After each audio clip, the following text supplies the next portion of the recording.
नमस्कार। जैन धर्म की इस अद्भुत और अविश्वसनीय यात्रा में आपका स्वागत है। कभी सोचा है कि एक ऐसा भी धर्म हो सकता है जहाँ कोई बनाने वाला, कोई क्रिएटर गॉड नहीं है, लेकिन फिर भी वो आत्मविजय मतलब खुद को जीतने और मन की शांति का एक बहुत ही गहरा रास्ता दिखाता है। तो आज हम ऐसे ही एक अनोखे और बहुत ही प्राचीन दर्शन जैन धर्म की दुनिया में गहराई से उतरने वाले हैं। और देखिए, यही सवाल धर्म के बारे में हमारी जो आम धारणा है ना, उनको बिल्कुल हिला कर रख देता है। यहीं से जैन धर्म के एकदम अलग नजरिए की, उसके वर्ल्ड व्यू की जमीन तैयार होती है। तो जैन धर्म का जो मूल विचार है ना, वो किसी बाहरी शक्ति की पूजा करना नहीं है, नहीं, बल्कि अपने अंदर के जिन यानी विजेता को जगाना है। अपनी इच्छाओं पर, अपने गुस्से पर, अपने लालच पर काबू पाना। मतलब ये पूरी की पूरी यात्रा खुद को जीतने की है। और सच मानिए, यही इस पूरे दर्शन की सबसे मजबूत नींव है। तो चलिए अब थोड़ा समय में पीछे चलते हैं।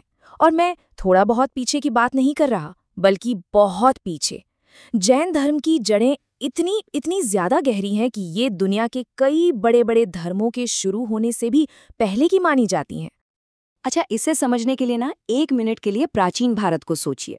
उस समय दो बड़ी आध्यात्मिक धाराएं थी। एक तरफ थी वैदिक परंपरा, जहां यज्ञ होते थे, अनुष्ठान होते थे, देवताओं को खुश करने पर जोर था।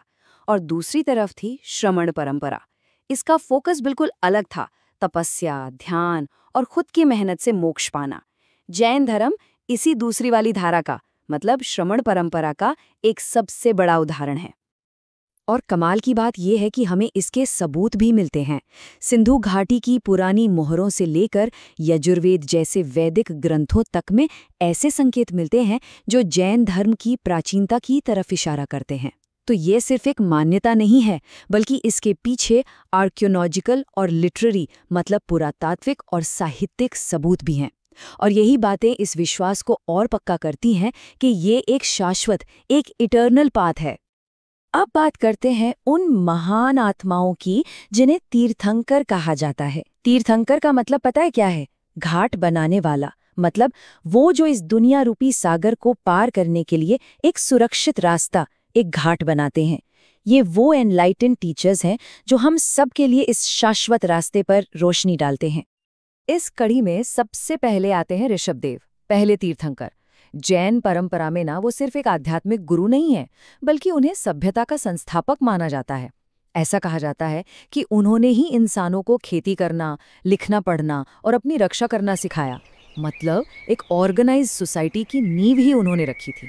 यूं तो ऋषभदेव के बाद के 22 तीर्थंकरों में सबका महत्व अमूल्य है, किंतु हम अब सीधे चलते हैं 24वें तीर्थंकर पर। फिर इस युग के 24वें और आखिरी तीर्थंकर हुए वर्धमान महावीर।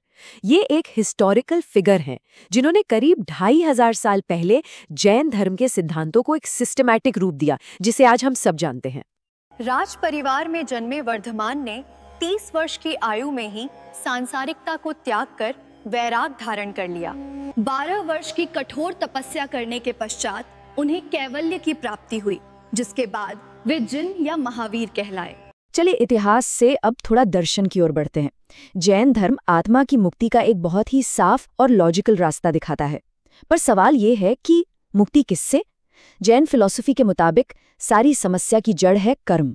लेकिन रुकिए, यहाँ कर्म का मतलब वो नहीं है जो शायद हम आमतौर पर समझते हैं। और ये एक बहुत ही रेवोल्यूशनरी आइडिया है सच में।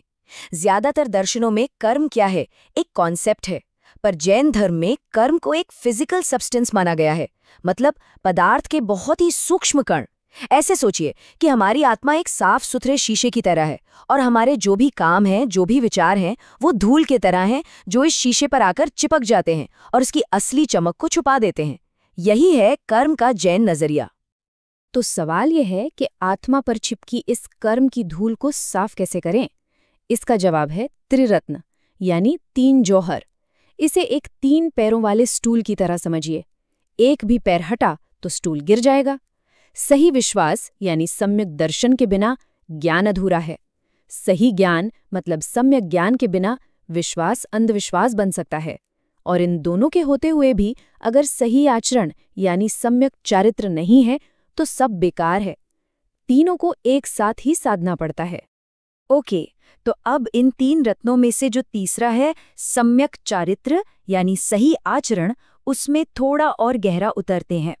यहीं पर फिलॉसफी असल जिंदगी में उतरती है, और ये कुछ बहुत ही शक्तिशाली सिद्धांतों पर टिकी है। ये है वो 5 महाव्रत जो एक जैन के जीवन को दिशा देते हैं।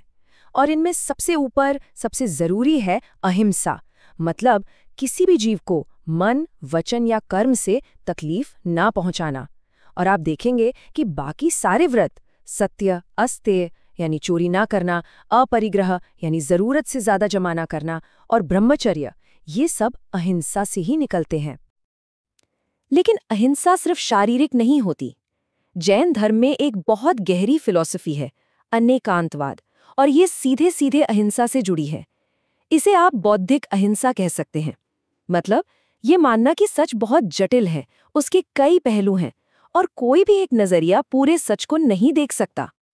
और ये जो कहानी है ना, 7 अंधों और हाथी वाली, वो इसे बिल्कुल सटीक तरीके से समझाती है। हर कोई हाथी के एक हिस्से को छूकर उसे कुछ और बताता है। कोई उसे दीवार कहता है, कोई रस्सी, कोई खंबा। गलत कोई नहीं है, पर सच किसी के पास पूरा नहीं है। यही अनेकांतवाद है। ये समझना कि मेरा सच ही पूरा सच नहीं है, हमें जिद, कट्टरता और झगड़ों से बचाता है। ये टॉलरेंस का एक बहुत ही पावरफुल फिलॉसफी है। तो चलिए अब देखते हैं कि इन सिद्धांतों ने जैन इतिहास को कैसे बनाया और अपने पीछे कैसी शानदार कला और विरासत छोड़ी। देखिए, हर पुरानी परंपरा की तरह जैन धर्म में भी समय के साथ कुछ बदलाव और विभाजन हुए। सबसे बड़ा बंटवारा हुआ 3री सदी ईसा पूर्व में, जब एक बहुत भयानक अकाल पड़ा। उस समय मुनियों का एक ग्रुप दक्षिण भारत चला गया और दूसरा उत्तर में ही रुक गया। कई सालों बाद जब वो वापस मिले तो उनकी प्रथाओं में कुछ फर्क आ चुका था, और यहीं से 2 मुख्य संप्रदाय बने, दिगंबर यानी आकाश को वस्त्र मानने वाले, और श्वेतांबर यानी श्वेत वस्त्र धारण करने वाले। ये जो आप देख रहे हैं, ये कर्नाटक के श्रवणबेलगोला में बाहुबली की विशाल मूर्ति है। सोचकर देखिए, 57 फीट ऊंची ये पूरी मूर्ति सिर्फ एक पत्थर को काटकर बनाई गई है। कहते हैं कि वो ध्यान में इतने लंबे समय तक खड़े रहे कि उनके शरीर पर बेलें चढ़ गईं। ये त्याग और अपने अहंकार पर जीत का एक जबरदस्त प्रतीक है। और ये है गुजरात का पालीताना। इसे मंदिरों का शहर भी कहते हैं। आप कल्पना कीजिए, एक ही पहाड़ी पर संगमरमर के 800 से ज्यादा मंदिर, हर एक पर बारीक नक्काशी। ऐसा लगता है जैसे किसी ने अपनी प्रार्थना को पत्थर में तराश दिया हो। ये सदियों से जैन समुदाय की भक्ति और उनके योगदान की एक जीती जागती मिसाल है। और फिर आते हैं माउंट आबू के दिलवाड़ा मंदिर। यहाँ तो कारीगरी एक अलग ही लेवल पर है। ऐसा लगता है कि ये इंसानों का काम हो ही नहीं सकता। संगमरमर को इतना इतना बारीक तराशा गया है कि वो लगभग ट्रांसपेरेंट, पारदर्शी सा लगता है।